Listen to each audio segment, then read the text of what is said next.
Hello, welcome to another edition of Between Two Nuts. Today I have the lovely Hi Lady, Tauriel G, how do you say your name properly before I ruin it? No, you got it right, Tauriel. Okay, so Tauriel is on here with me, and we're just chatting.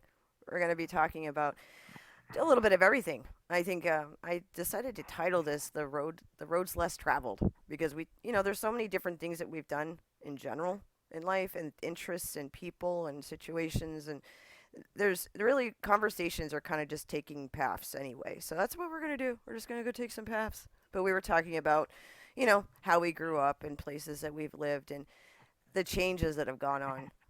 That's for sure. And uh, the East Coast is very different than the West Coast, and that's one thing I haven't traveled enough along the West Coast. You are from the West Coast originally, Yes. um, and it's a whole nother world to me. When I went to California and went into Oregon, beautiful but expensive. Yes, very expensive. The West Coast is very expensive. Very lovely, hmm but very expensive. And it's sad Eh, because it used to not be that way. No, it didn't. And if you get further out, like going towards Idaho, Wyoming, and that way, it's pretty much like it has been, you Okay. know. But yeah, right along the coast, oh, forget it. And too many people now. Yeah, and that's the truth. My family, well, I don't have any family in Arizona still, but I have a lot of friends and so on that still live in the state, and they've been just not happy about the influx of Californians coming into Arizona and, bringing all the crazy with them, lack of better words, and it's completely changed the landscape of the state. True, true. It's it's very sad because I know why they're leaving California because the Mhm. cost of living and Mhm. taxes and everything, and it's bringing them out to the other states, and it's just yeah, like you said, they bring the crazy with them. Like I know one of the things that happened in Arizona is they had made a contract with California and opened up a bunch of prisons there. This was like, geez, 10 plus years ago. And they were bringing in all of these inmates from California. So that means like high security, maximum security. And there were so many of these new prisons that they opened up in Arizona that when these individuals were released, the crime rates went through the roof and it started to affect a lot of the areas that I went to, school in, and I have friends in certain areas of the state, like I would say East Valley, which is like Mesa, Chandler, Gilbert, Arizona, Phoenix.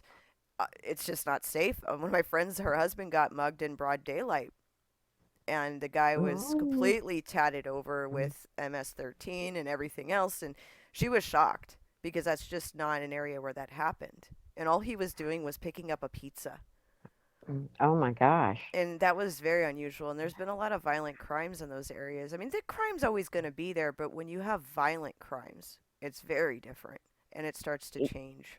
You know.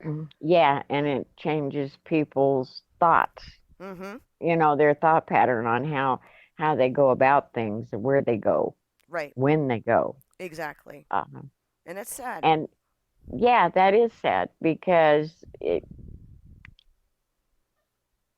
it's terrible when you have to stand in your own yard and watch your children play because you're Mm-hmm. afraid of something might happen.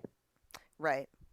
And especially with so much of the, you know, with when I lived in a city when I was young, I lived in the heart of the city, so it was very urban, and we had crime all the time. So it wasn't unusual to get followed home from school by a van or a vehicle, um, chased even in some cases. And I went to school in different areas that weren't that great. It is what it is. Um, but at the same time, it was like a learning experience. So when I moved from the east to the west at the time, it wasn't as violent, And it was very much, it was a little bit of a shell shock that there was places where you could leave your car unlocked. If you know, which I never did, but it was just like, my mother at the time, she was just like, this is so weird. People leave their doors unlocked here. you know Yeah. and I was like, and it was it's a small city and people were still doing that. I mean, you still have crime, you still have theft, but it's not anywhere near as bad as living in a huge population of people. Oh yes. Uh-huh. So it's like, I go ahead. Yeah, that would be a culture shock to come from that type of environment into an environment where people still feel safe. Right. And we had talked earlier because I lived in my husband is from New Mexico. He was born and raised. You currently live in New Mexico. and Yes, I did. and how long have you lived in New Mexico? Let's see now. Um, about 20 years now. Oh, okay. Okay. Yeah, like now like after you hit that, like, what is it, that 12th year or 15th year mark, then you really know the state well. Yeah. And they still treat you like a newcomer. Yeah, okay. Yeah, exactly. And my husband made a joke, like because when we moved there, because he moved back home, and he's like, "This is the land of entrapment. Beware," and it's a joke, but you know, but he was like, this is just a different type of state, and there was a lot of violent crime in Albuquerque, and I was like, wow, and it doesn't even have a population like, Miami or New York per se, but it's just the way that the Albuquerque in general is run. It has a lot to do with their government. Yes. Yes, we want, yes. Uh-huh. I agree with that. I agree with that one wholeheartedly. Yeah, there's a lot of, for those who don't know, New Mexico has a lot of issues with their local government and people of the government. Let's leave that alone. And the police Yes. department. It's like we're speaking Yes. in code. Yes. Yes, it's a wonderful day in the neighborhood, isn't it? Yes. Oh, exactly. And it's a beautiful state, though. That's one thing Mhm. that I really loved about it. I went to New Mexico back in the 90s with my mom, and because she was going through that 90s throwback period where everything needed to be like that adobe pink and teal blue, that turquoise blue, and Um, she got into all of that. Like, she loved the Southwest, and so we went to Santa Fe, and I wasn't really wooed. I thought it was beautiful, but I was like, we're poor. So, yeah. like, I'm like, we're too poor to be living here. Or at least visiting. I felt like that much, but it was very cool, and it was very interesting to see the Native Americans there versus the Native Americans in Florida, and having that point of view, it was very different. I was like, wow, they have pueblos everywhere. And Yes, it is different. It's like, yeah, Santa Fe, Taos, up in up in that area is more of the artisan mhm. portion of the state, and everything's beautiful and everything's, yeah. Mhm. And But then the more you go down, into the state, you get into that real desert, and you're like, ah, yes, this is the desert I was looking for. yeah, it's high desert, and it doesn't appeal to a lot of people when they come, but it has its own beauty, Mhm. you know. And um, I like it, Mhm. but in the summertime it gets very, very hot. Oh yeah, and then you have the wildfire stuff that kicks up occasionally. I know Yeah. we got a lot of that smoke from quite a few of the fires. And it was pretty bad. I was like, oh god, because we were in the mountains, so we were getting all this smoke coming in, and it was from fires like, 500 plus miles away. But it was that wind, and New Mexico wind we talked about is like a whole nother breed of wind. Hmm. Hmm. So if anyone It's ever moves there, be aware. It's some serious wind. yes, it's a very serious wind. I mean, uh, that's like the dust devils that we have down here. Hmm. They're amazing to watch They look like sometimes. tornadoes sometimes. I mean, they're so Hmm. tall. I got to see one tornado in New Mexico, which was a bit of a shock. And then we had a breakout of these tornadoes, and one of them, it was unusual, and of course they're all saying this is not expected. I'm like, there's a lot of stuff that's unexpected in New Mexico. So I'm like, are you sure? No. But there was a tornado that broke out on one of the mountains in the Sandias, Oh. and I was like, what? And it was on the news. I saw it. I mean, I didn't see it like right away at first. I thought it was something. I thought it was a dust devil, and then I noticed how much it was picking up, and I was like, oh, well, that's a tree. That's not a dirt devil. Yeah, are you doing that thing from Twister? There's a cow. Yeah, exactly. There's Oh, another cow. exactly. And you're just kind of like, should I be tying myself to a pipe? You know? Yeah, But it was, we yeah. had tornado warnings. And that was something else I didn't expect. I was like, tornadoes? And, you know, I went through, I've talked about it before, but I went through a Hurricane Andrew when I was young. And, like, after going through Andrew, I was just like, okay, all right, that was terrible. I don't want to ever do that again. So we moved to Arizona, and you get the exceptional heat. And one of my friends lives down in Yuma, and we went down for Mm. Easter. This is many years ago. I think 2010 maybe 2011. No, in 2010. We went down there for Easter. Spent Easter, really nice weekend. It was a Sunday. We were getting ready to go home, and they got hit with an earthquake. It was the one that hit. It was like a 7 point something that hit down in Mexico, but went up the fault line. And Ooh. I had never been through a earthquake, and I was like, I made it. And that day is when I made the executive decision: I will never ever live on a fault line if I can help it. Mm-hmm. You can't run from an earthquake, and you can't prepare 100% for an earthquake. It just kind of hits, and it terrifies me. I'm like, no. That's yeah, that's I went through not more like just the tremors because it came up from California, Mm-hmm. and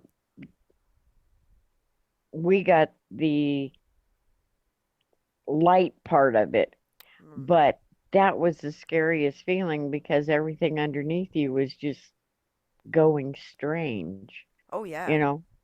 And it's the weirdest feeling, and unless you've been through it, you can't really explain what it feels like underneath you. Right.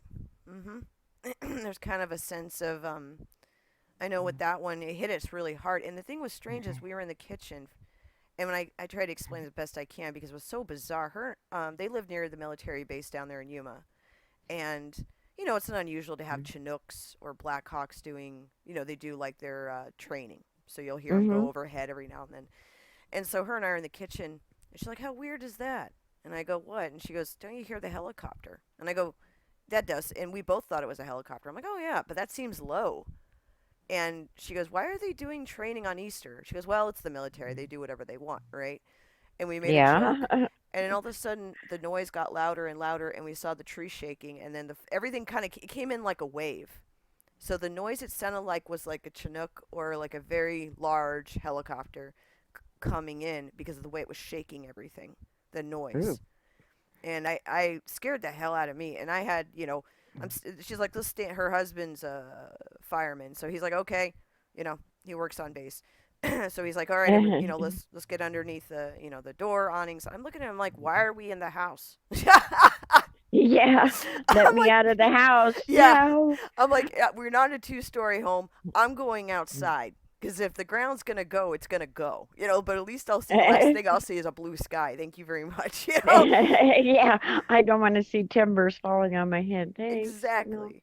So yeah, I was scared. I didn't like that at all. So we ended up waiting a long time, and I saw a lot of strangeness after an earthquake. That because the aftershocks from that went on for hours, but we had to go home. So on the way home, it's a 3 hour, 3.5 hour roughly drive back to up in Phoenix where we lived.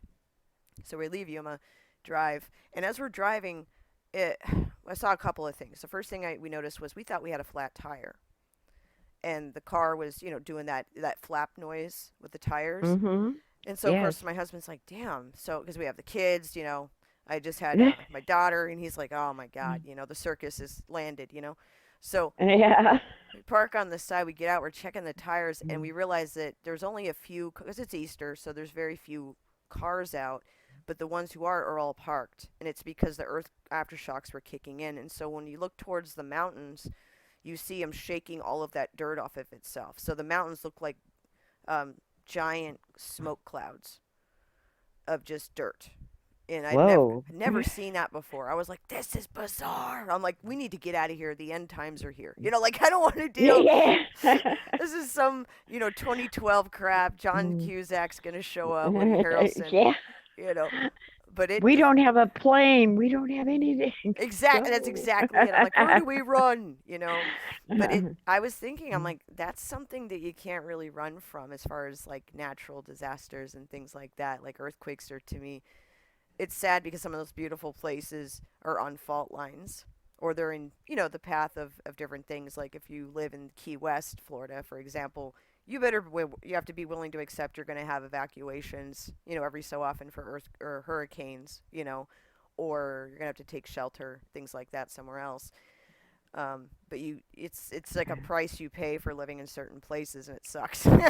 Yeah, it does. It does really. It's bad. It is. And those are scary. They are. That that it's scary. I went through Mount St. Helens Oh. when Oh when wow. it was doing its nice little thing there, and Mhm. it And was so bad in how was the air quality? I mean, I don't oh even. I just blows my mind that whole thing that happened with Mount St. Helen. Just it seeing it on is very different than experiencing it for sure. it was so bad because I was driving truck at the time and I was in Portland when Mount St. Helens blew, and it looked like a snowstorm, except it was coming down in big flakes, Mm. but it was all gray and you couldn't see. It was like a blizzard. See, that's insane. So, And you couldn't, it was all over everything. I mean, and you couldn't breathe. That's the mm, scary part of it because it was just for all the cars and all the people, it mhm, was sucking it into the cars, and you know, everything was stopped. They had everything stopped anyway, but it was it was surreal to be there because it looked like dirty snow that you were in a blizzard, but it just kept coming. And and at that point too, you don't really know what to expect. Is it gonna, how long and how more severe can that eruption go on? Like yeah, I yeah, would. because they had everything stopped because it was too dangerous to be out anywhere. Besides that, you couldn't breathe. I Mhm. mean, you didn't want to even get that because if you got that in your lungs, Right. yeah, forget it. It So, was like what did they tell you bad. to do? Just stay indoors at that point, or go Yeah, out with a just stay. mask? Yeah, if you had to go out, you put a mask on or a handkerchief, anything you had, because at the time it hit so fast, Mhm. and then with the wind currents, it blew it straight like down into Portland and on down through Oregon and even into parts of California they were getting it. And that's scary because I mean, you have all those different jet streams carrying all that, and there's always Oh, been those fears, like if Yellowstone were to go, for example, what damage would that do? Which God only knows. We don't know. But with Mount St. Helen, that was it was terrifying to look at the video and the photographs of it happening, and people are just staring. Like I remember just people staring in disbelief, like, where do we go? What do you do with mhm. this? What's our game Yeah, plan? yeah, it was scary, you just had to basically kind of wait it out. until they okayed it for you to travel because you would get stuck and they had so many emergency calls that like they Oh, said they may not be able to get to you, so stay put. right.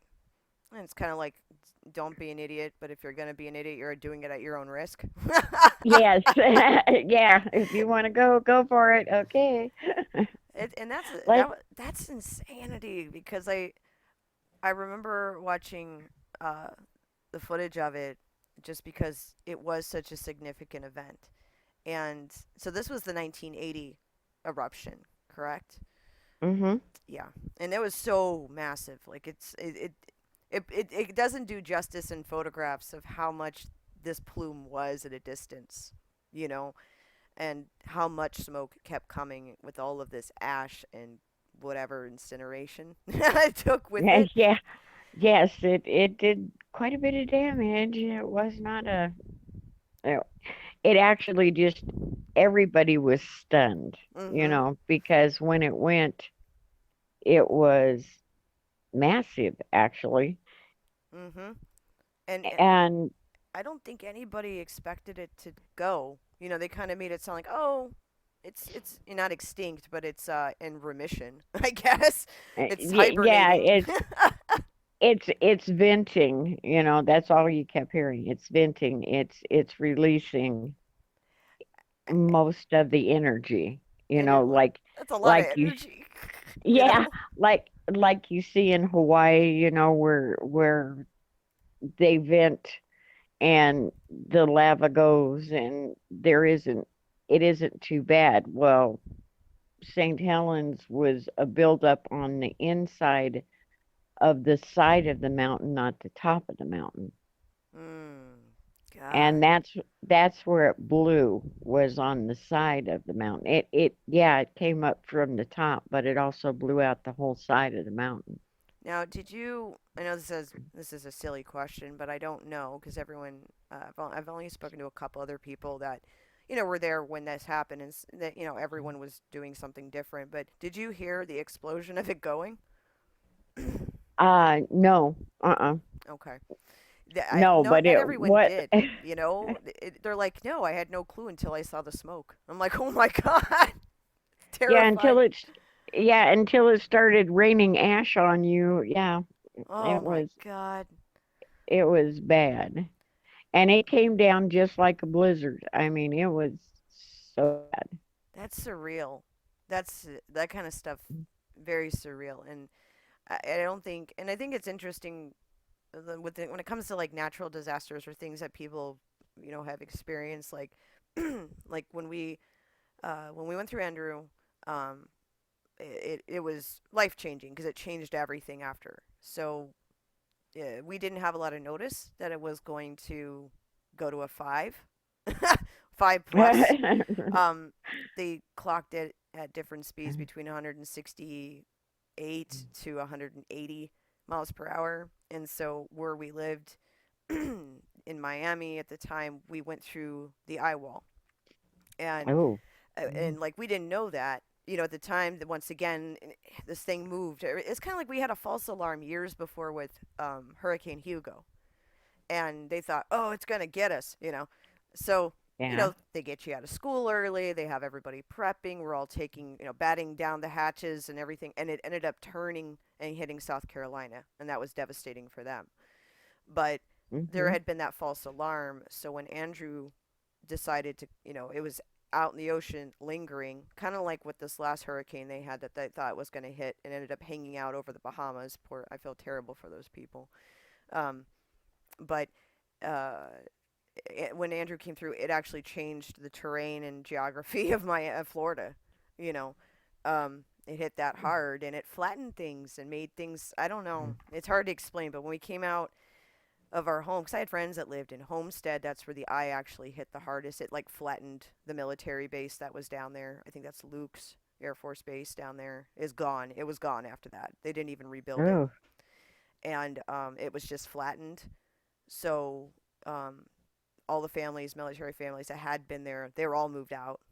I think my aunt and them were not there at the time because her husband's in the military, and they had just left. I think a couple years before Andrew hit, and thank God for that. But at the same time too, it when you go through that, it's very surreal. It looks like a war zone, and you come out and there's no noise, and you live in a city, so that's very like unusual to hear nothing. Yes. You know, Yeah, nothing. no Where'd cars. everybody go? Oh, exactly. And so it was there was a lot of storm surging. There was a lot of uh, just devastation, and we didn't see. This is when George Bush, Daddy Bush, was in office, and that whole situation down there is, yeah. There's a lot of stuff that was miscommunicated to the general public, but it was not everything is what it was way worse than what it was made to appear. Let me Ah, say that. okay. And a lot of like how do you speak in that? We're talking the, Uh-huh. but things were worse than what they let Yeah. on. And but yeah, my family like there was no way to get out. That's the problem with Miami too. Is once you're in there, you can't get out because it's like one major road in and out. Oh. So and because it's Hmm. peninsula, you are because the other part of the down near Miami to the left going Yeah. west, that's nothing but glades. Good luck. Yes. Yeah, let's go to the Glades. I don't think so. Exactly. You see the Mm. size of those gators? No. Um, but yeah, it was an unusual thing. So like I've talked to different people who've gone through different things, and with the earthquakes, I had a friend of mine that went through that 1989. I think that's the right year. I'm probably wrong, but the earthquake they had there in California during the World Series, Oh, yes. Hmm. and she was younger, scared the living hell out of all of them, and it hit so hard, so fast. There really wasn't anything they could do. Um, I mean, what do you do? Like how do you run? Um, I know. It's like, man thinks he's got a handle on everything, and then Mother Nature comes up and slaps you right in the face, going, isn't guess that what? true? Mother Nature's like, oh, you think you little humans know how to do things? No, let Mama take control. Yeah. Here, let me show you. Let me show you how to be humble. But yeah, it's true. So it's like, we were living here in Texas when Harvey came through, and it barely missed us. And because I told my husband, I said, there's something in the air because every time we move somewhere, a natural disaster kicks in. And because we had that blizzard in New Mexico when we first moved there. I've never been through a blizzard. That was the most bizarre thing. I'd never been in snow really. I'm a tropical weather person. So I was horrified at the amount of snow we had because we were in the mountains, but it was bad everywhere. The roads, because if it snows hard enough, things close down in New Mexico, and it's like Mhm. good luck getting the. But at least you have side streets, and there's always an alternative route somewhere. You know, um, Yeah. so you can kind of get around. I'm not saying anyone should do this, but if you had like a curfew, um, Yeah. there's a will, there's a way, and if I need a pack of cigarettes, I am going to be breaking the law.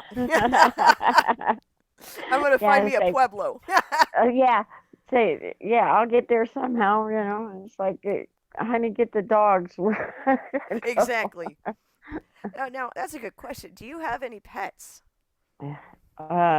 Yes, I have, I have two dogs that are rescue, and I have, uh, two cats that are rescue, Oh, and then I have some outside that hang out. kind of, yeah, kind of hang out that they feel safe at my house. So They kind of adopted yeah, you. You're the yeah. rescue Well, this time, right? yeah, yeah. It's like I don't want to rescue you, okay?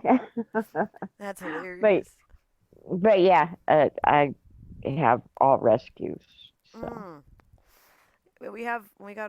We got quite a few. Well, we had a lot of. I mean, everybody in that state, which I think is kind of cool. There's a lot of people who have pets in like in my opinion, and compared to other places I've lived. There's a lot of pet lovers in New Mexico, mhm, and you see a lot of mhm, people with dogs. More than one dog is very common, and it's like more than one cat. Yeah. It. I never lived somewhere where I had seen, and I saw goats, like pet goats. One of our neighbors had llamas. Um, it was awesome. I enjoyed that. And then we had what do you call it? Wild horses that would come through our area a lot. Oh, And that's cool. yeah, they were very pretty. They were moody. They would block the road and be like, "Do something," you know. So, and they just stare at you, and you're like, "Well, I guess I'm not Yeah. going to the store." Yeah. It's like, well, you can wait and guess what? Mhm. And but it's there's a lot of like wildlife, and there's a lot of pet lovers, and that was to me that was really awesome. So we went to the animal shelters a lot there in New Mexico, and we found oh geez, we found our two dogs there, and one of I rescued one kitty. He was an old man, and I loved him. He just recently passed, but he a couple years he's been gone now. But he was 14 when we got him, and someone had to surrender him. But I Um, felt bad because he was an older kitty, and I'm like, that's not fair. You know, he's an old man. yeah. You know, he should have his time. He should be able to go and have his own space and not be cooped up. You know. Um, Yeah. but we got our there were so many different types of dogs. You can always tell too in certain parts of the state. I don't know if you've ever noticed this. Like when you go to the certain animal shelters, you can tell what trend of animals are being bred through breeders. You know how there's so many breeding Yeah. breeders there, Uh-huh. and it's some like down in Yuma where my best friend lives because she does rescues. That's her thing. So Uh-huh. they have trends down there of like wiener dogs, you know, little dachshunds, Yeah. and mixes of Labrador and other breeds. But there's certain you can tell when a puppy mill or something has gotten emptied out or taken. You know, they went and got the animals out. Um, so you know we have a Turkish van that came from a cat mill, and we rescued her from the shelter. And then we have a Rottie lab mix, and she was she was just found wandering. I guess that's her story. Yeah. And Yeah, then the yeah, the the two that I rescued, one was really tore up and the other had been shot. So, oh my god. And yeah, they were brothers. They were together. you know it's so And interesting. They stick together when they, you know what I mean. Animals. I had some fool a long time ago say something like, "Well, animals don't have a soul." And I was like, "Yes, they do. You're crazy." hmm That kind of Oh, stuff. yes, they do. They take care of each other. They Mhm. really do. Especially And it's siblings. yeah, it's kind of like, oh, animals don't have personalities. It's like, I beg your pardon. Yeah, well, no, they absolutely do. Mhm. Exactly.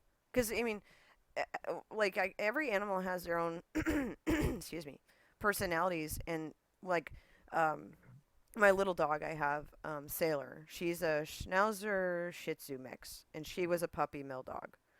And Mhm. they rescued her because she managed to get out of the facility or whatever they had them locked up in. And her mate were together, and she had been pregnant when they found her, but they had to take care of it because she had complications and whatever.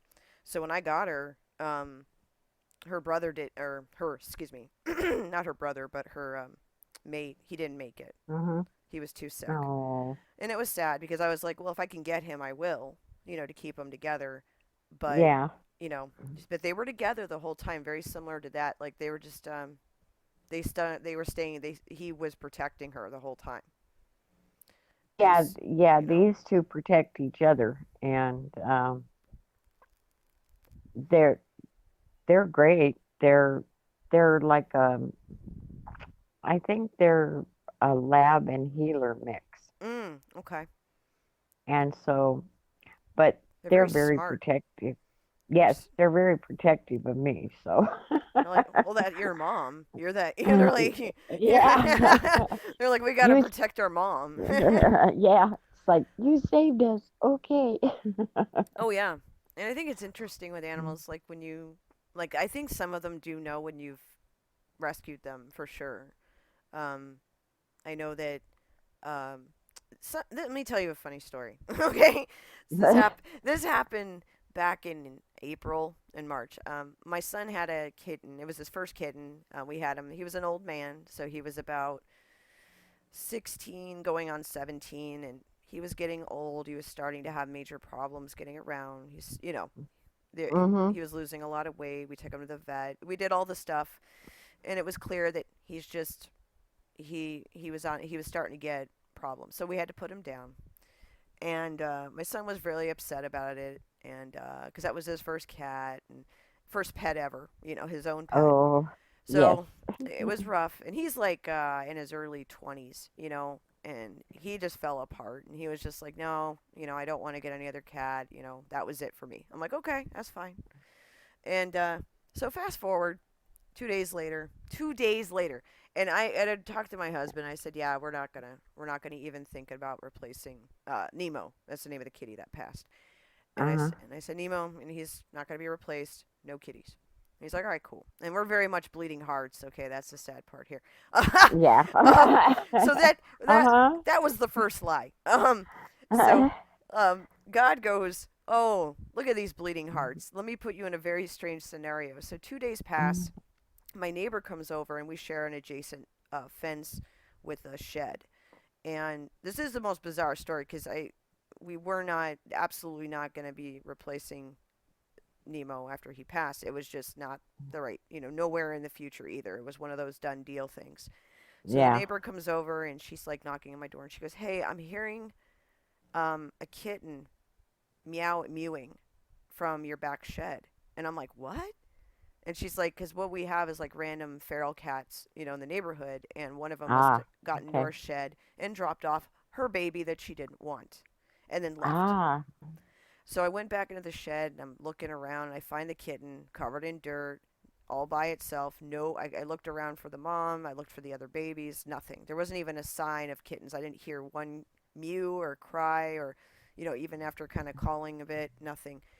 So she's gone. Kitten is in distress. So I pick up this kitten. Kitten is very malnourished at that point, and I thought, Mhm. okay, so I talked to my neighbor. We go back and forth. She calls a couple of people she knows that does rescues. Well, everybody's absolutely packed. Everyone has their hands full with either kittens or because this is springtime, so it's absolutely insanity. Yeah. So she couldn't take the kitten because she has two toddler twins. So Ah, there was no. there was absolutely no way that kitten would have made it. So No, um, no. and she's like, she's already taking care of toddlers and everything else. And so I ended up taking the kitten and then bottle feeding the kitten for like a month and then got her onto like, milk in a bowl and all that. And so now we have this cat who is now our cat. Yeah. and Uh-huh. her name's Nyx. Like the goddess or the makeup brand, whatever you prefer. Mhm. Um, but yeah, she's black and white, little tuxedo kitty. Very, she looks like she has obsidian in her.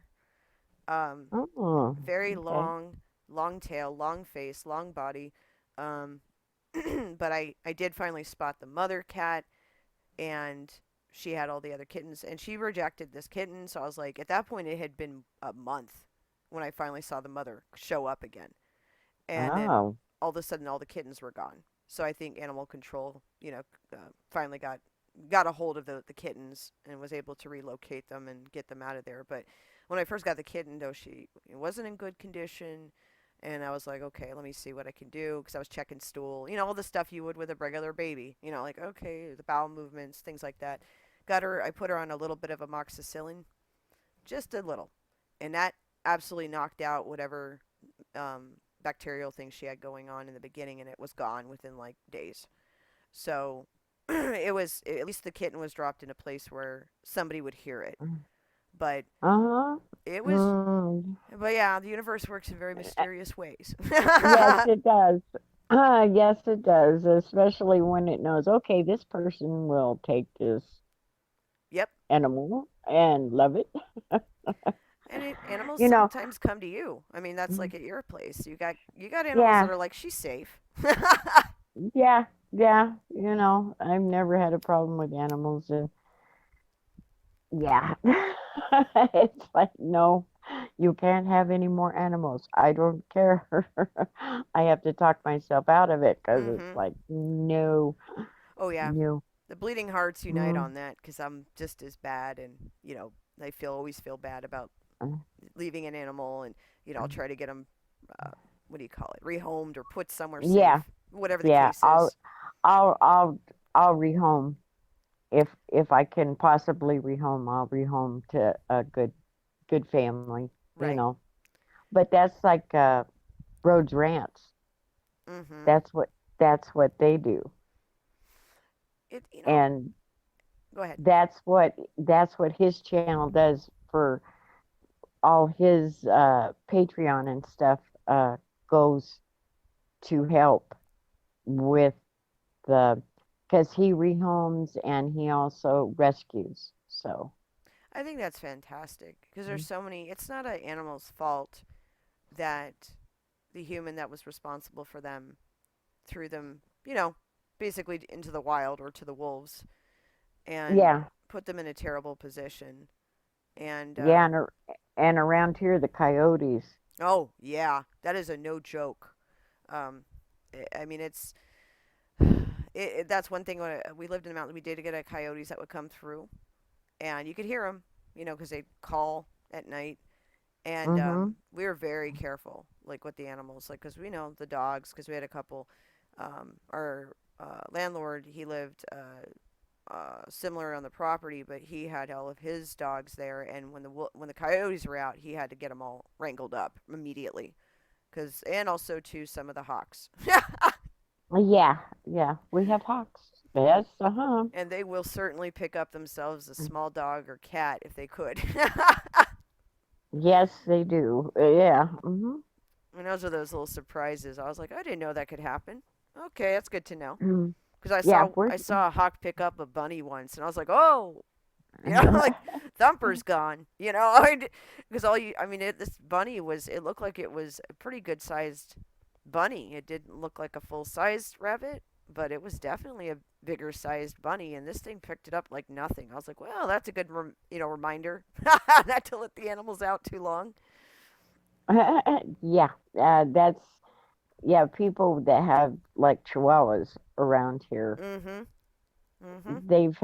they've had that happen. Hawks will get their dogs. Yep. That's what our landlord had was Chihuahuas, and we have one now. We still have her. She's a teacup sized one too. So, um, when my son would take her out, he'd be literally helicoptering because we did. The hawks would come flying up if we weren't watching, and she was small enough that she was easy to spot. You know, Mm-hmm. um, but it's no, I had no idea. I mean, Arizona, you saw it a little bit, but in New Mexico, because there's so many animals, so much wildlife there, um, a lot of suicidal bunnies. I remember Yeah. that. I Yeah. don't, there used to be a cartoon, not like an animated one, but a book series called Suicidal Bunnies, and that's what New Mexico bunnies are. Yeah. Yeah. It's like, oh. Every time you go anywhere, Mm. you're bound to have like a near miss because they just don't Yes. care. No, they don't. And then they stop. They freeze like deer. Yeah, I was like, what? I'm gonna end up killing you, and near misses wise, I did not kill any bunnies, thank God, but it was still close, and my husband did accidentally hit one because it just froze. I guess it did a last minute freeze, Yeah. and I was like, how do you don't really know? I told him, I said maybe they're just all a little touched. They get on a carrot, kegger, from the night Yeah. before, and they're just wandering around in the Yeah. streets. That's the way it feels. They have their Yeah, it's carrot kind of like, juice. whoa, what are you doing there? Mm-hmm. Get Absolutely. some bad stuff there. Mm-hmm. But yeah, it's very strange. Very strange. Now, uh, we were talking about earlier. We Mm. started talking a little bit about anime, but what would be your favorite anime? I guess or I guess that's a hard one, but I guess your favorite Yeah. series of anime that, like, as far as television or Okay. just series. Oh, hmm. I have so many. because I like anime a lot. Um, well, my favorite movie, I'll do it that way. Mhm. My favorite anime movie is Howl's Moving Castle. Oh yeah, that's a great movie, and it's And a beautiful movie. I just bought it recently. I actually just repurchased it on DVD. It's a great ah, because they had like the new special edition ones, which say la vie, but I yeah, still love it. So I'm like I'm yes, indifferent. yeah, it's like that's it. I never get tired of No, that movie. It's it's a beautiful movie, and it is a favorite. It's just one of those ones that you can watch repeatedly. yes. Let's see. I like the one that my ending for my videos, that one, Trinity Blood. I love that one. And Inuyasha. Okay. Um, let's see, Samurai 7. There's a whole bunch Oh that yeah, I like. It's very hard. If you like anime, it's very hard to pin down it because is. you like different anime for different reasons. Yeah, because each one has something they bring that's a little unusual or different characters, and in your mind it's very Mm. easy to mishmash them a little too.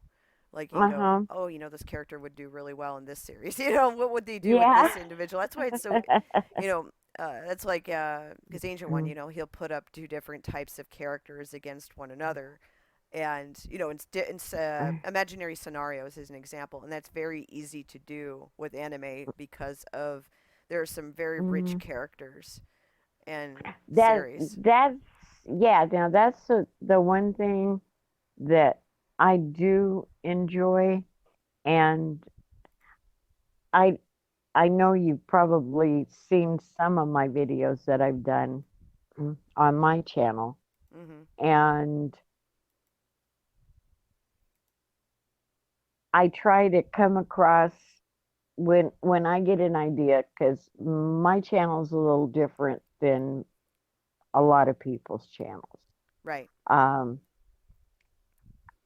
I've just now started doing voiceovers, and I don't do that a whole lot, but I think it's actually doing really well. I know it's going to be a little bit of a trial at first to get the voiceovers done because it's always the microphones that give us the difficult time with I know, things. and people seem to like my voice. I don't know why, but No, you have a good voice. uh, You have a it's memorable voice. it's very. But I try to get my ideas across with um, the art and the music that I do in the videos. Mhm. And the anime, I tried to get a point across. I've done a couple with the male toxicity, and then I did the strong and sexy. And that's the one thing that anime comes across very clearly with is the women are all strong women Yeah. in anime. I mean, and Yeah. they have been for years and years. That's correct. Like the thing, I think the problem And is that's when you get into that. What do you call it? It's toxic and all these things, and a woman can't be sexy and strong apparently in the new world. I don't know. You're I not know allowed to be that way. I'm I, like, what? that's why I've done a couple 3 videos like that because it's like I'm sorry, but you can be sexy Mhm. and feminine and very strong. Yes. And I don't think that I don't think that they give those characters any credit for the quality of their development.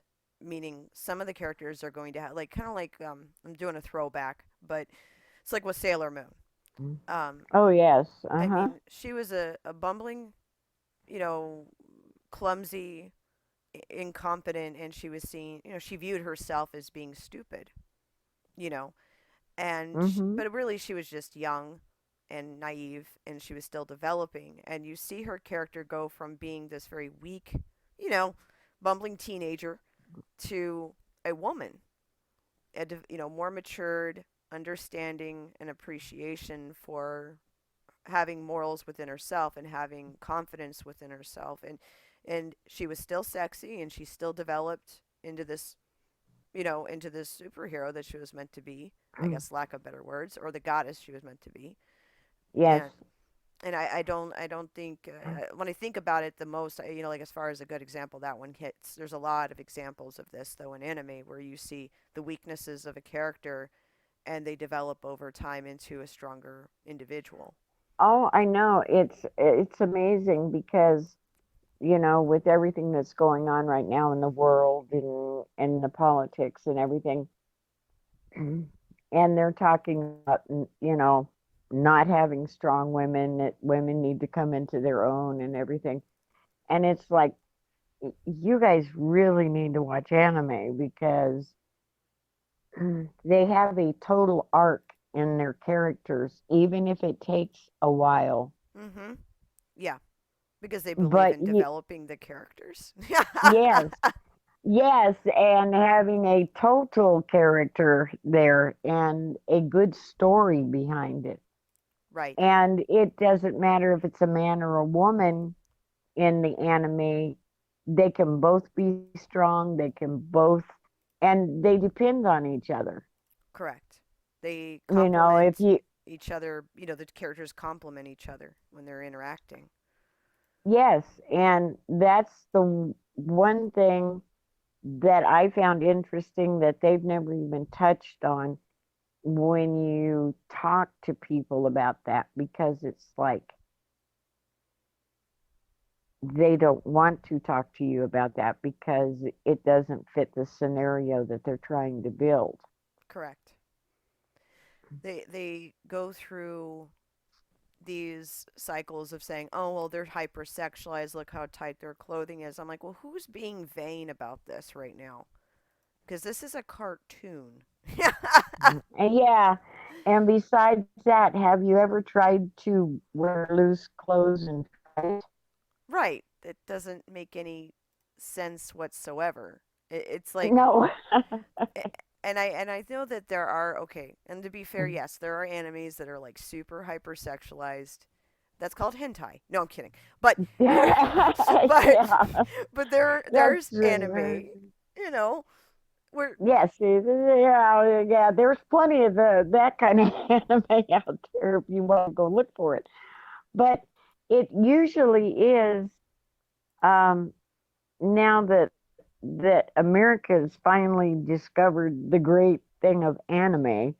I mean, I it's nice to see America appreciate it finally, mhm. because I watched it long ago and people wouldn't have a clue of what you were talking about. Right. You Absolutely. know, and then all of a sudden it got very popular. But And more affordable too. And that's the part that I got very excited about, was I was able to find a lot more of the anime that, I mean, there's still series, don't get me wrong, that I'm hunting for in pieces, or I'd like to collect more stuff from. mhm. Um but I've been able to, like, see more anime now than I ever had been before. Before it was like you had to order it from like Suncoast, in the mall. Oh yes, yes, Suncoast, or you'd have to go online and like Funimation, or I Yep. can't even remember the other one. It's the only Crunchyroll. place. Yes, it was one of the few places you could get it. Mhm. And I just think that they could learn a lesson for what they're trying to accomplish now here Mhm. if they would just step back. And because I did a thing on male toxicity, give me more of it, and it had, well, you have to watch that video. It cracks people up because it's got all the hard mods on it. I mean, let's face it, we all like eye candy. I'm sorry. Oh yeah. That's just the way it is. Yeah. And for them to denounce men is Yeah. totally wrong. Because you have very good, strong male leads and good, strong female leads. They may not be the same and they may come at it from a different direction, but Right. they're still just as strong. And that's the thing is like Mm. I find it hypocritical because you know some of these people who are denouncing what's toxic masculinity, especially in anime, and I'm like thinking to myself, I'm like, listen, I don't want to look at an ugly person for 2.5 hours. I'm not trying to be a jerk. I'm just saying, you know, I want to be watching Mm. an animation. I don't want to be looking at a bunch of like trolls running around, you Yeah. know. And Well, yeah, but even in the films now, mm-hmm. I'm sorry. Mm. I like I like to look at Jason Momoa. Come on, who doesn't? You know, Yeah. Yeah. or I mean, guy takes off his shirt, has got a great six pack. Oh, come on, Right. I mean, I'm not going to Vin Diesel, complain. and the same is true for men. Uh, Halle Berry, Yeah. or let's see, who else? Who else is real hot right now? I'm trying to Scarlett think. Johansson. Yes, yes, of course, Black Widow, my favorite, one of my favorite. Um, Scarlet Witch, you know. Right. Uh, I'm sorry, there is nothing wrong with good eye candy for both men and women. Right. And for them to deny that fact is ludicrous because that's just part of what's inherent between a male and a female. Right. And I think that by nature we're attracted to who we're attracted to. Yeah. And if that makes someone uncomfortable, you're not going to change human nature by crying about it. It it doesn't work that way. No. There is definitely certain animes that I've watched where I'm like, yeah, this is definitely something that wouldn't fly, with the majority. Like Yeah. um Mm. I've talked about it so much, but I just can't. I love it so much. Is the Ancient Magnus Bride series? Oh, Uh, yes. oh my god, I love that series so much. Mm-hmm. And there's a lot of stuff in there that's not okay friendly. Yeah. um, Yeah. Yeah. That's a very nice way to put that. oh yeah, it is not a PG type of cartoon, but it Mm. is absolutely amazing, and I love the characters. I love the Mm-hmm. development of the story. It's probably my most favorite, as far as favorite anime right now, and has been for a while since when I first watched it. That was last year. Absolutely lost my Mm. mind. So I mean, Yeah. It's and there's a lot of stuff in there where I was watching. I'm like, this wouldn't fly in America. None of this would. None of this would. no, no. And But and it's you know, yeah, it's hard because um I don't know quite how to put this and be polite.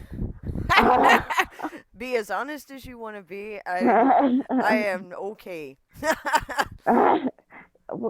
But there is nothing wrong with certain types of anime and that, like you said, people it may not fly here. Correct. Right. Mm. But we are not the only people here. Mhm. You know, Right. it's like, guys, there's countries, and we are probably some of the most prudish, um, We really are. mm, considering the rest of the world. Oh We, yeah. I mean, we look like mm, children the way that people mm, cry about films, and what they consider to be offensive. I'm like, you have. I had a conversation, and I don't think people understand this, and this is an interesting point to make. Is I've talked to quite a few people that have traveled.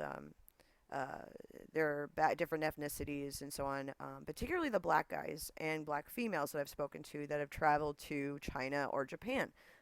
They don't get treated very well when they go. And I had to explain to somebody recently, and they still didn't understand what I was saying. I'm like, they, the outcry, like there was some kind of outcry. I think it was about the Mortal Kombat, because they're redoing the film and they're recasting some of the characters as African American. One Uh-huh. particular one, and they were like, "Oh, this is just to stir stuff," and they're trying to say there's an outcry. And I said, actually, the outcry wouldn't be from the United States, you guys. You know, No. it wouldn't be from us. It would be from the Asian markets. Mhm. And I said that is definitely a thing, and they didn't understand that. And I said that's because it's an Asian thing, and it's not saying everyone is who's that's Japanese, not Japanese American, Mhm. but Japanese, or Chinese, Mhm. or wherever. Name the country, go down the list. It's not an out. It's very Japan is a very polite society, almost to a fault. And they're not going to come right out and say, well, I don't like this character because they're a different color than me. They'll never do that. That's not how it's built. They'll, behind closed doors is another story. But, Yes. we Mm. all know that's just the culture. That's the way it is. I'm not saying that's acceptable, but that is their culture. And I had to explain this, and they still didn't understand me. And I was like, listen, they go, well, I have a Japanese friend. I'm like, are they Americanized? They're like, yeah. I'm like, then we are not talking about your friend here in America. Yeah, it's totally different. I don't find that acceptable, but that is a cultural thing, and just that's what that I've been told this like from people from there, and had friends that Mhm. are from there that went home. Like these are Yeah. they're not westernized Americans. These are outside of the bubble we live here in the States. So it's like we don't really have a cultural knowledge of other places. We just assume because we are friends with someone who is Americanized that that represents the world. And that's a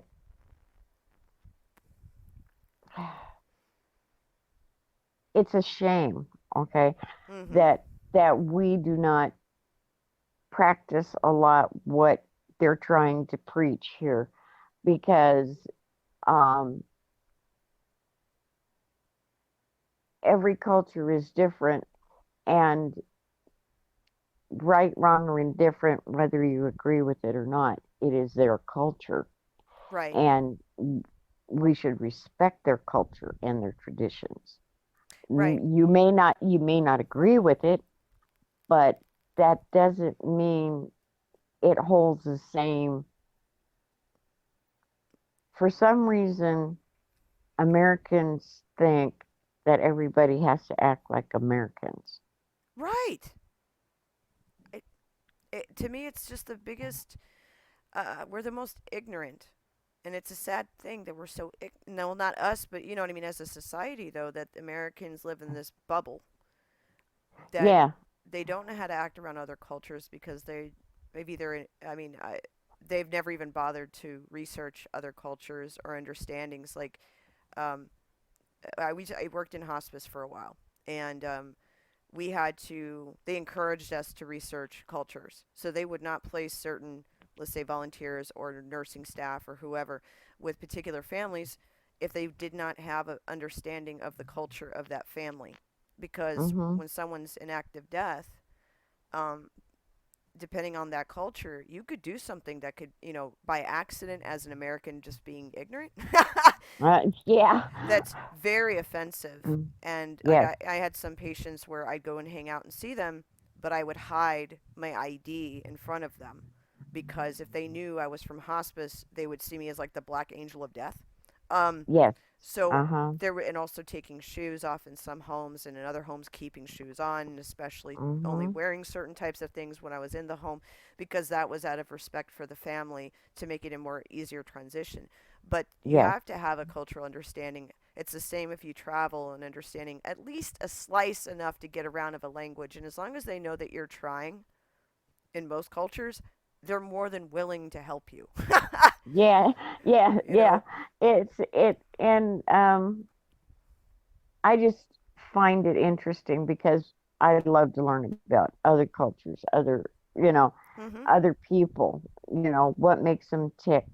Uh, I love to learn the lore, the background, their stories, their history, their myths, Right. um, and everything. It's it's like weaving a tapestry, and Mhm. that's how they came to be as they are. And it's a rich tapestry if you take the time to learn. Right. And there's so much beauty in the world, and we've limited it down to just a coliseum. Like we're just in there watching. It feels like, especially in American culture, Mm. we're in this amphitheater and we're not allowed to leave. So Yeah, everybody watch the gladiator. But yeah, you have to get out of that and look outside of it, and it's hard yeah. sometimes. But books and the internet it's amazing. The internet is still such an amazing thing to me. It's just a giant library. It's having access to absolutely everything, even a ton of free resources, and you can take classes for free online at universities that are in Oxford. University has some, I Mhm. believe, and there's all of these opportunities to expand knowledge, and it's overwhelming because there is so many options. But at the same Yes, time, that's true. it can be very overwhelming. But there's so many options too to meet people from other countries. I think I knew some people from the UK and a few people from the Philippines or Thailand when I was young. I lived in a melting Mhm. pot though. But having the Yes, internet, oh my god, like you can pretty much meet a bit of everybody from everywhere. I know it's amazing. It's so nice.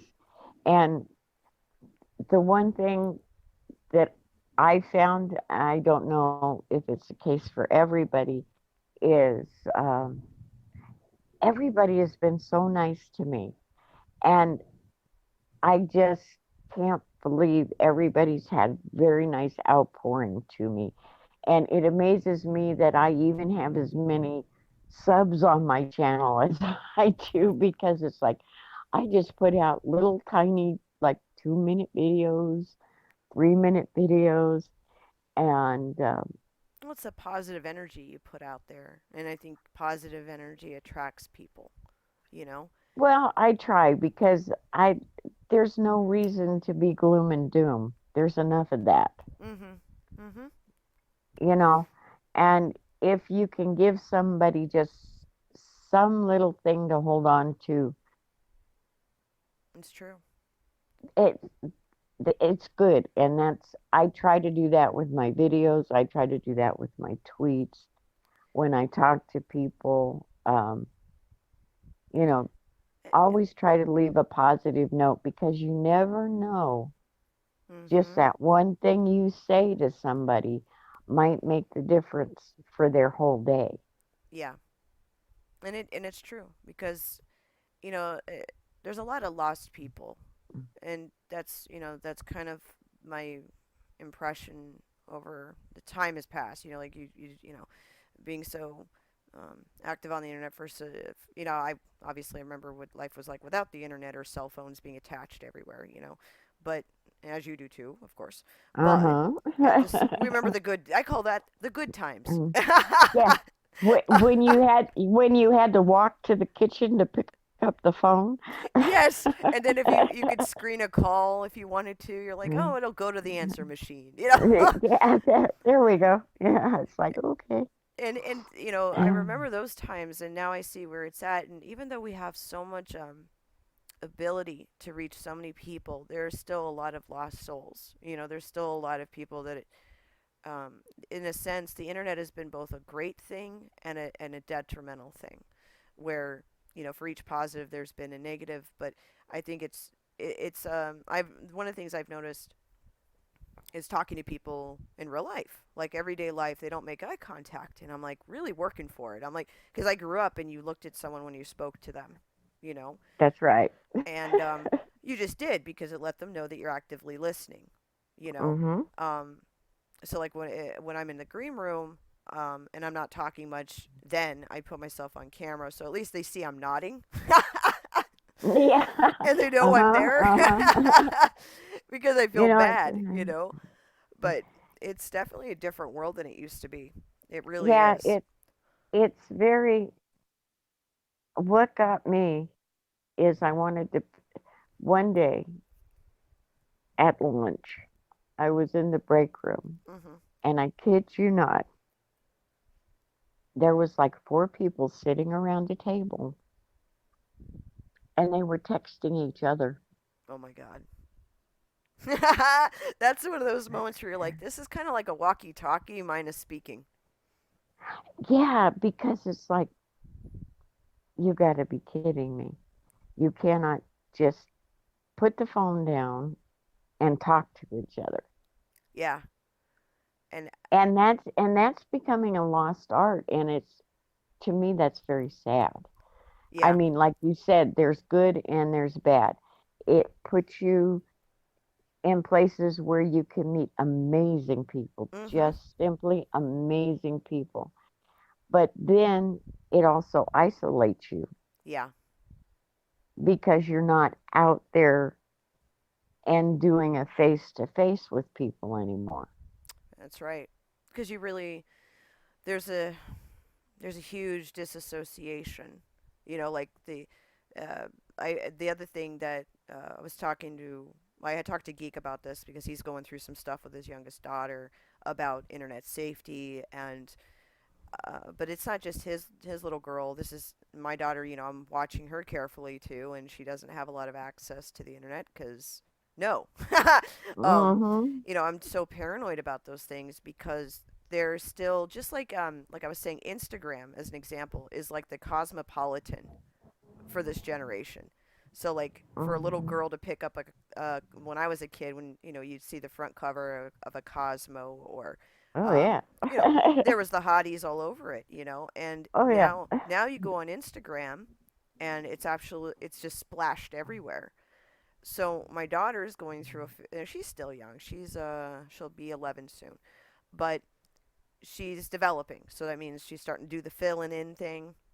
Mhm. And she's not happy because she's not as skinny as she used to be because she's filling in. Okay.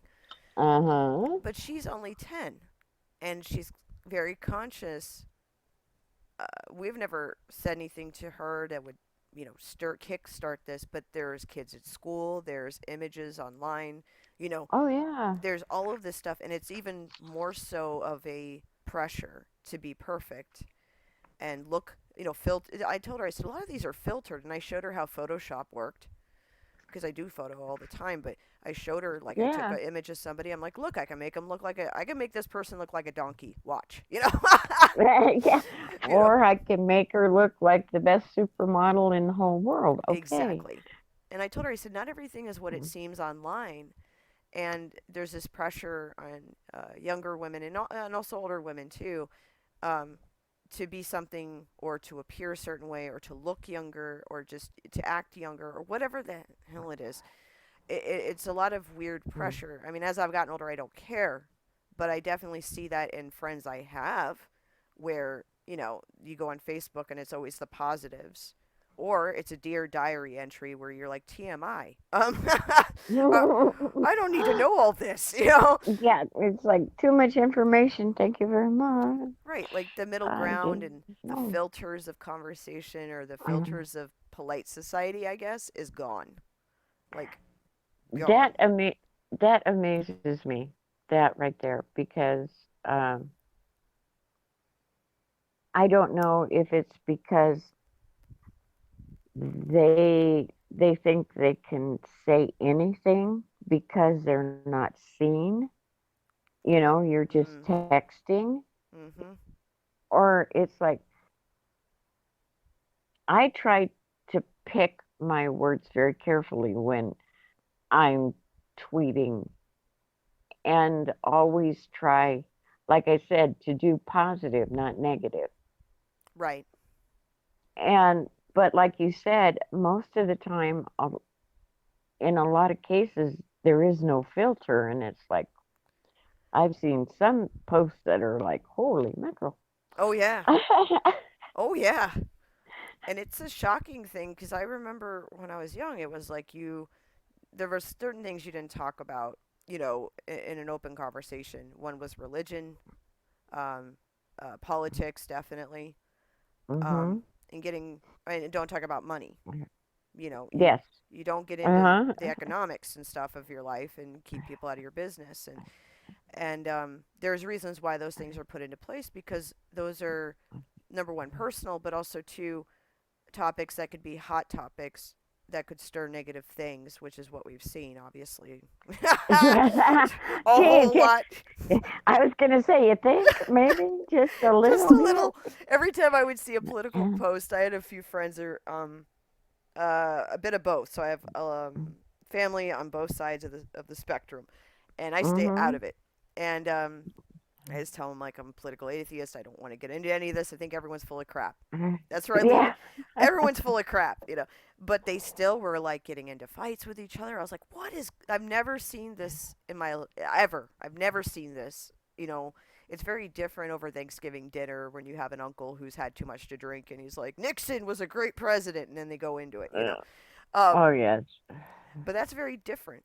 Now it's just the accessibility and the no filters and just TMI. Oh I man. know. In my house when I grew up, my dad was a Republican. My mom was a Democrat. Oh, interesting. So But they they never discussed politics. smart. Yeah. Never. All they would do is they would go vote, and then they'd come out and they went, "Well, I guess we canceled each other out," and that was it. Because in the end, it's politics is they've turned it into like some kind of villain, like a superhero and a villain, and like as if like your whole house is going to be absolutely destroyed if you vote for the wrong person, you Yeah. know. And I saw family. Thank God, as far as my family goes, there was minor things, but nothing like as bad as others I had seen on social media, Mhm.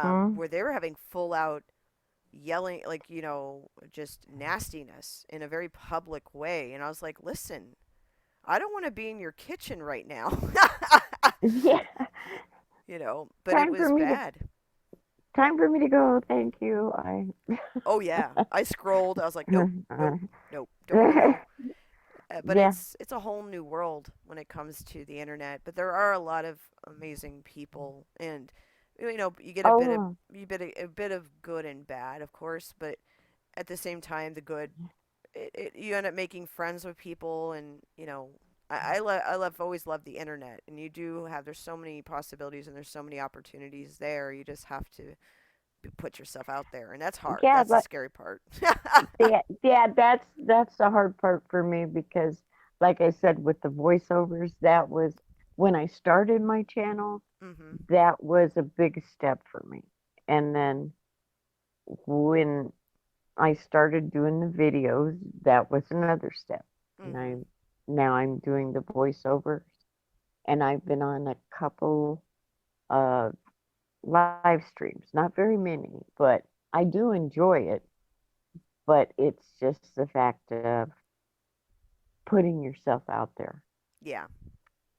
That's how I feel too. It's like being on the camera is not going to happen. I'm like, no. I thought And about it for a while, and I was like, eh. you're like, yeah, you're exactly like me. It's like, no, not gonna happen. Oh yeah, because No. you don't know how like that Mm. video will, will it be fine or will it not be fine down the road, and what if you want to get a particular job or by an employer, and that kind of stuff. Like that's the stuff I Yeah. think about, or also my kids. That's the biggest one. Um, Yeah, that's true.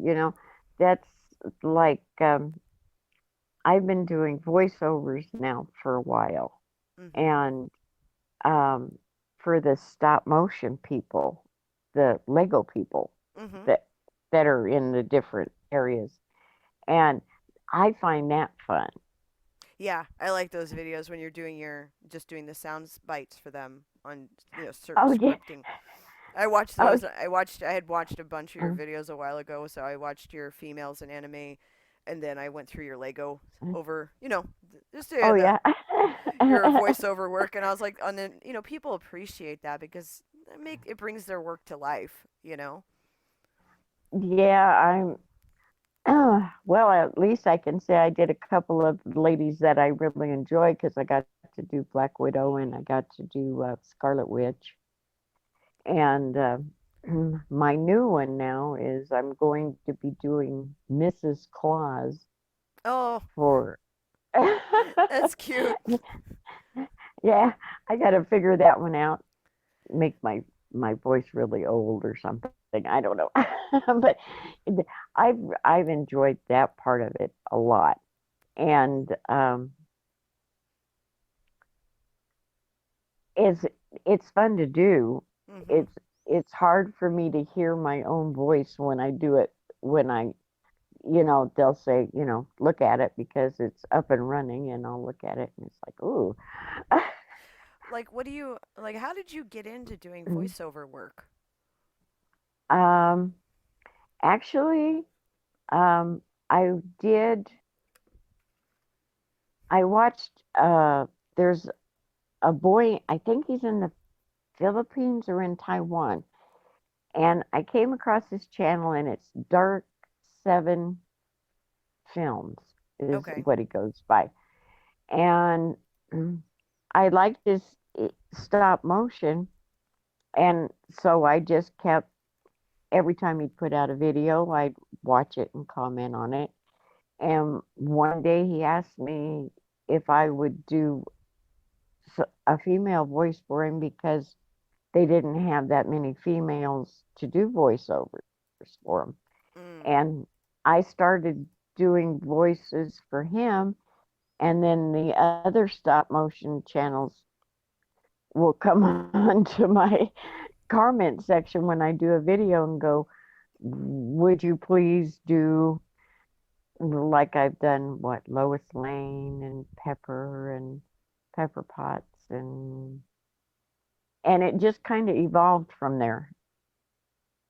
That's interesting. It's all it takes sometimes is just you know, one opportunity or something, you know, random, Yeah, and then you end up yeah, on a whole nother. You're like, okay, I'm along this path. yeah, yeah, because I know they have trouble finding people to do it, not male wise, because there's a lot of them that Mhm. do the stop motion and they will help each other out. But there isn't that many females that do stop motion, and so if I can help them out, then I will. You know, Right. and it's fun. I enjoy it. It's frustrating sometimes because I'll try to get it and I'll do like 3 or 4 takes and get frustrated. And but I've enjoyed it though. It's it's fun when you get asked to do stuff like that. Well, it's a creative endeavor. I think it's fun. I like that idea a lot. I think especially on your Uh, videos, it was. I mean, even though there's small phrases at times, it's like you know, it's bringing to life a project for someone, and it's yeah. adding its creativity. Really. Well, I'm glad you enjoy them because it's like I put them out there so they can print them and do what they need to do with them. Right. But I'm glad people enjoy them. Like I Yeah. said, my channel is different. It's hard to really pin down my channel. Well, it's a little. The thing is, I think, is it's you. It's a bit of yourself, and channels are always in development, meaning they're always changing, and That's you know, but I think it's you. That's yeah. it's your channel. It's stuff that you enjoy doing or discussing, or you know, Uh-huh. and you also Yeah, have a that's thing true. about beauty, so you enjoy things that are beautiful. You know what I mean? Like there's Mhm. or it's music, visual stuff, things like that. And I think everyone has something that they really enjoy doing, and they just run with it. You know, you never know. Just like the Lego comment, you never know. There could be another project that comes up where they're like, "Hey, I'm doing this animation. Would you mind?" Yeah, that's true. Very true. Absolutely. But I know we've been on here a bit, and I know it's about noon your time. Is that right? Yeah. Okay. And I know you have to sleep soon. So, but I really appreciate you hanging out and us chatting about all kinds of stuff. And Yeah, well, I appreciate you having me on. oh, I've absolutely. enjoyed it so much. I'm glad because I was like, oh, I would love to have, and eventually my goal is to do like smaller round tables with people, and you know, and just hang out and talk and things like that. I'm gonna hopefully be getting stuff together. I've been trying to plan. It's just getting stuff together, and my I do too many things, and I get sidetracked so bad with my ADD. It's ridiculous. So I just I have stacks of things I need to do, and yet I end up going back to something else to fix it or to correct it or whatever. So, but Well, if you get the round table going and I can make the time or get the time, I'd love to oh, come back and just chit chat. oh, absolutely. I'd love to have you on, and it's a good to get to know people because I was like, I haven't had the chance to really talk to you because, like I'd said to others, when we have a panel, it's so hard to like, just talk to one person because so many, there's topics or there's other people. So, yeah, but really happy birthday, by the way. I have all these pretty designs up for you on the screen. You'll see it in the video, but happy birthday to you. Well, thank you very much. Even though you tried to be And stealth. that's true. That's true. But I appreciate it, and I've really enjoyed it. I'm so glad. And I know I'll definitely have you on a panel soon, hopefully. I can get all that stuff figured out and move from there. But yeah, for everyone that's listening, I'll have some links up for Lady Tauriel's channel, and you'll be able to find her on Twitter as well. Those will be popping up on the screen for you too. And check her out. You can find all her links going to be in the description as well. And she's always doing little new projects to her voiceover work, but she's been working on her videos, and there's always something new, and she always adds something unique to the conversation, and she's very beloved on YouTube and on Twitter. So Well, I think you make the world a better place. I do. well, thank you. I appreciate that. I'm just me, and my channel reflects that, I guess, because when I get an idea, I make a video and pop it out. So I appreciate it. Thank you. Oh, well, thank you so much, and I want to thank the audience for hanging out, and have a great afternoon.